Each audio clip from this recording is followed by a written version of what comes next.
Hello friends, Aradhya education academy में आपका स्वागत है। अब भौतिक विज्ञान कक्षा 10 में कुछ प्रश्न हैं जो बच्चे देखकर घबरा जाते हैं, बट ऐसा कुछ नहीं है। आप प्रश्न को ध्यान से पढ़ते नहीं हैं। पढ़ने का तात्पर्य यह है कि ध्यान से लगाते नहीं हैं। तो आप देखिए प्रश्न कैसे लगाया जाता है। दिया गया है, आपके समक्ष दिया गया संलग्न परिपथ में ज्ञात कीजिए। परिपथ का तुल्य प्रतिरोध ज्ञात करना है और परिपथ में कुल वैद्युत धारा ए व बी बिंदुओं के बीच विभवांतर। पहले हमें ये पता होना चाहिए कि परिपथ है कहाँ। तो ये परिपथ आपके समक्ष दिया गया है। परिपथ में कहता है तुल्य प्रतिरोध निकालना है।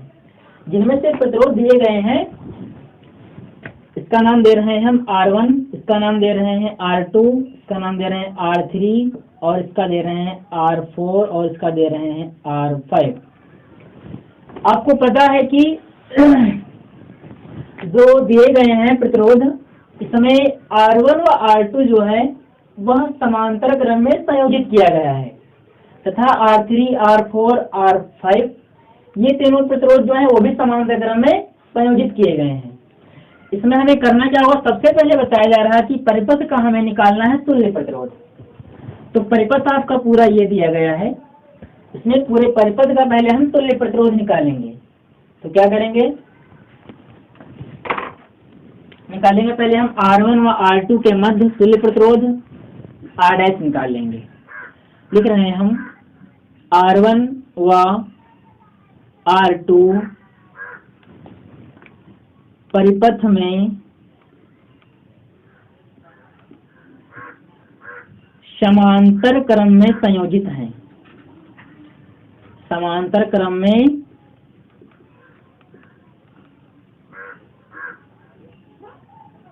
संयोजित हैं, तब परिपथ का तुल्य प्रतिरोध निकालेंगे R'। तो हमें निकालना क्या है, क्योंकि समांतर क्रम का सूत्र क्या होता है, 1/R' equal to 1/R1 plus 1/R2। R1 व R2 के मध्य हमें निकालना है तुल्य प्रतिरोध, इसलिए हम यहाँ देंगे R1 व R2। इसके मान से रखिए, यहाँ पर दिया है R' बराबर 1/R1 का मान दिया है कितना, 10 प्लस R2 का मान दिया है 40। इसमें निकालना हमें क्या है, R' 1/R' इक्वल टू, इसका एलसीएम मिल जाएगा हमारा 40। तो यहाँ पर हो जाएगा 4 प्लस 1, तो R' बराबर हो जाएगा 40 का पलट जाएगा 40 बटे हो जाएगा 4 और 1 5 हो जाएगा।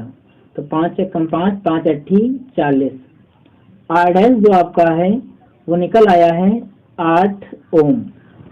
क्या निकल आया है, 8 ओम। तो R' हम निकाल चुके हैं। R' निकालने के बाद अभी हमारे परिपथ का जो है तुल्य प्रतिरोध नहीं निकला है। अब हमें निकालना क्या होगा, R3, R4, R5 को भी समांतर क्रम में संयोजित हैं। इनको भी पहले सॉल्व कर लेंगे। तो निकाल लेंगे हम R'। और जब R' निकल आएगा, यहाँ पर R' हो गया, ये R' हो जाएगा। तो R' व R' जो है वह श्रेणी क्रम में हो जाएंगे।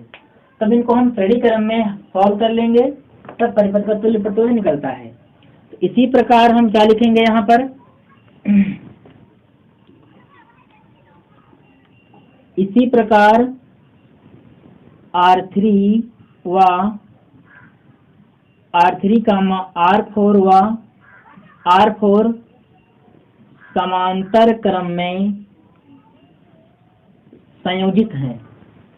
तो हम क्या कर निकालेंगे, 1/R" बराबर 1/R3 plus 1/R4 plus 1/R5। हमारे पास फार्मूला दिया होता है 1/R1 plus R2, 1/R1 plus 1/R2 plus 1/R3। इस प्रकार कोई भी प्रतिरोध दिया हो, R1 हो, R2 हो या R3 हो, हम इसी प्रकार संयोजित कर लेते हैं। इसमें से ज्ञात करना हमें है R'। कैसे ज्ञात करेंगे, 1/R3 का मान आपको समझ दिया गया है 30 और प्लस 1/R4 का मान कितना दिया गया है, 20 दिया है, और प्लस 1/R5 का मान कितना दिया गया है, 60 दिया गया है। सबसे पहले ये हमारी बन गई है भिन्न। भिन्न को हम क्या करते हैं, भिन्न को हम पहले एलसीएम लेकर हल कर लेते हैं। यहाँ पर 1/r डबल डैश बराबर, यहाँ पर 60 दिया गया, यहाँ पर 20 दिया गया, यहाँ पर 30 दिया गया है। एलसीएम लेने का मतलब ये होता है हमें हर बराबर करने होते हैं। क्या बराबर करना होता है, हर बराबर करने होते हैं। तो हम देख पा रहे हैं कि यहाँ पर 60 दिया है, यहाँ पर 20 दिया है, यहाँ पर 30 दिया है। तो 20 का गुणा हम अगर 3 से करते हैं तो 20 यहाँ 60 हो जाएगा, और 30 का गुणा हम 2 से करेंगे तो 30 दूना 60 हो जाएगा। तो इस प्रकार हम देखते हैं कि पूरे का जो एलसीएम मिल रहा है वो हमें 60 मिल रहा है। इसे में 2 से गुणा किए हैं तो यहाँ ऊपर हो जाएगा 2, प्लस इसमें 3 से किए, यहाँ पर 3 हो जाएगा ऊपर, इसमें कुछ भी से नहीं किया तो यहाँ पर 1 हो जाएगा। तो 1/r डबल डैश बराबर आपका निकल आएगा 2 3 5 5 और 1 6/60 हो जाएगा।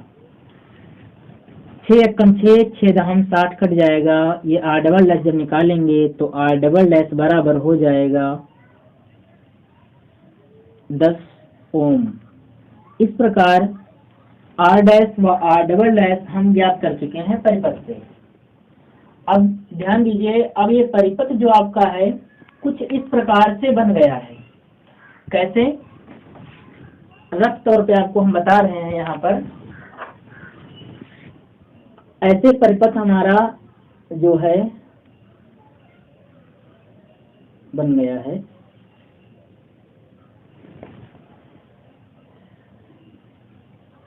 यहाँ पर हम आर डैश ज्ञात किए थे, यहाँ पर हम आर डबल डैश ज्ञात किए थे।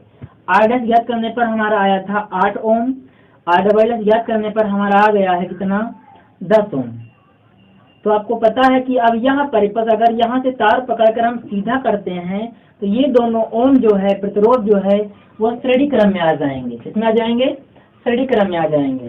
तो हमें करना क्या है, श्रेणी क्रम में परिपथ का तुल्य प्रतिरोध निकालना है। अब हम यहाँ पर लिखेंगे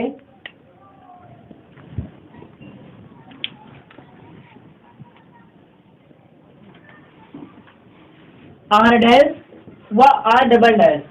बताया गया आपको नया चीज से बना करके। इसमें क्या बताया गया, आर डैश व आर डबल डैश किसमें है, श्रेणी क्रम में है। तो श्रेणी क्रम में इसको हम याद कर लेते हैं। तो लिखेंगे हम, अब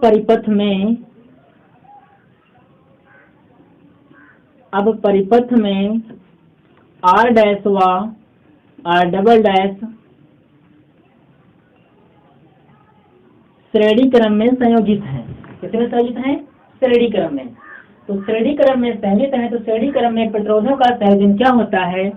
अब चूंकि हमें कोई और प्रतिरोध नहीं है, इसलिए हम तुल्य प्रतिरोध को नाम देते हैं हम आर। आर बराबर हो जाएगा R1 नहीं होगा, R dash plus R double dash हो जाएगा।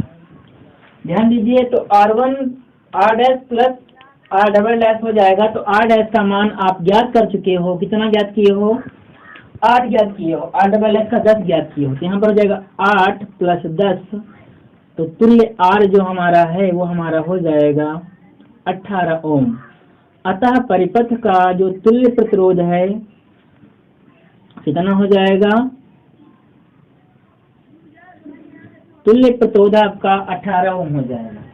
इस प्रकार से पहला जो आपका उत्तर है वह आ गया है, तुल्य प्रतिरोध बराबर 18 ओम हो जाएगा। अब हमें क्या करना है, दूसरे क्वेश्चन में कहता है आपका परिपथ में कुल वैद्युत धारा ज्ञात कीजिए। तो परिपथ में कुल वैद्युत धारा हमें ज्ञात करनी है। तो कुल वैद्युत धारा ज्ञात करने से क्या तात्पर्य है, देखिए तो पूरा ये परिपथ दिया गया है आपके समक्ष, और परिपथ में क्या करना है, परिपथ में विभवांतर दिया गया है 12 वोल्ट। कितना दिया गया है, 12 वोल्ट। और परिपथ का हम तुल्य प्रतिरोध ज्ञात कर चुके हैं। क्या ज्ञात कर चुके हैं, तुल्य प्रतिरोध कितना आ गया है, 18 ओम। 18 ओम तुल्य प्रतिरोध आ गया है, विभवांतर 12 वोल्ट दिया है। तो हम जो धारा है इसकी आराम से ज्ञात कर सकते हैं। धारा ज्ञात करने के लिए हमारे पास फार्मूला क्या होता है, ओम का नियम होता है। सेकेंड नंबर क्वेश्चन हम डाल लेते हैं। यहाँ पर निकालना हमें क्या है, परिपथ में कुल वैद्युत धारा। तो कुल वैद्युत धारा हम मान रहे हैं कैपिटल आई बराबर क्या होता है, सबसे पहले हम निकालते हैं। इसमें फार्मूला हमारे पास क्या है, V बराबर I इंटू आर होता है। इससे हम निकालेंगे धारा। धारा बराबर क्या हो जाएगा, I बराबर हो जाएगा आपका V बटे R। V आपको दिया गया है और R भी दिया गया है, मान ज्ञात करके निकाल सकते हैं। यहाँ पर V का मान दिया कितना आपका 12 और R का मान कितना ज्ञात किए हो 18। I बराबर ज्ञात हो रहा है, 6 दूनी 12 और 6 तिया 18, तो I बराबर जो है वो आपका 2/3 एम्पियर आ जाएगा। इस प्रकार दूसरा क्वेश्चन जो है सॉल्व हो रहा है, उसका आंसर आ गया है। अतः परिपथ में कुल वैद्युत धारा कितनी आ जाएगी 2/3 एम्पियर। डिवाइड कीजिए इसको, तो कितना हो जाएगा, इसको डिवाइड करते हैं तो I बराबर हो जाएगा 2/3 है, तो इसको डिवाइड करो, 3 कम 3 हो जाएगा, तो 0.618 हो जाएगा। फिर 2 6 6 आज इस प्रकार से आता रहेगा, 0.66 एम्पियर आ जाएगा। अब ध्यान दीजिए, हमें ज्ञात करना क्या है, A व B बिंदुओं के बीच विभवांतर, A व B बिंदुओं के बीच विभवांतर। आप इसमें थोड़ा कंफ्यूज होंगे कि विभवांतर तो सर इसमें दिया गया है, तो विभवांतर हमें फिर भी ज्ञात करना है। तो इसमें प्रश्न को ध्यान से पढ़िएगा, A व B बिंदुओं के बीच विभवांतर ज्ञात करना है। इसके बीच A व B बिंदुओं के बीच विभवांतर ज्ञात करना है। तो परिपथ में A बिंदु ये दिया गया है और B बिंदु ये दिया गया है। A व B बिंदुओं के बीच विभवांतर निकालना है, तो A व B बिंदुओं के बीच हमें निकालना होगा पहले कुल प्रतिरोध, है कि नहीं।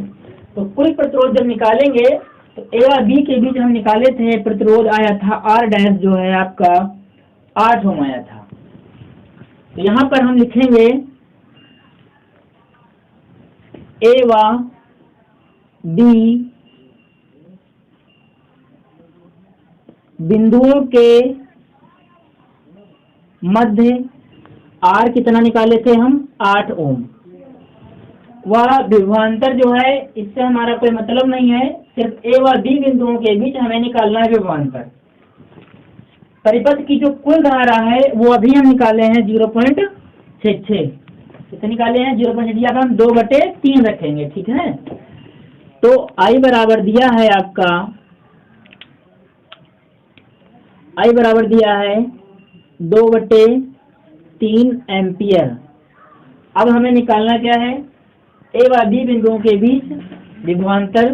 तो V बराबर क्या होता है I इंटू R होता है, जिससे हम निकालेंगे I का मान दिया है कितना 2/3 इंटू R का मान दिया है 8, तो 2 कम नहीं, R का मान दिया है 2, तो हो जाएगा आपका 16/3। विभवांतर आपका आ जाएगा 16/3, 3 कम 3 और 3 × 6 15, 3 3 9 और 3 3 9 लगता रहेगा। तो V बराबर आप आ जाएगा 5.33 वोल्ट। इस प्रकार से इस प्रश्न को आप सॉल्व कर सकते हैं। ये क्वेश्चन सॉल्व करें, अगर आपको कुछ जो है इसमें समझ में नहीं आता है तो कमेंट बॉक्स में कमेंट जरूर करें, ठीक है। धन्यवाद।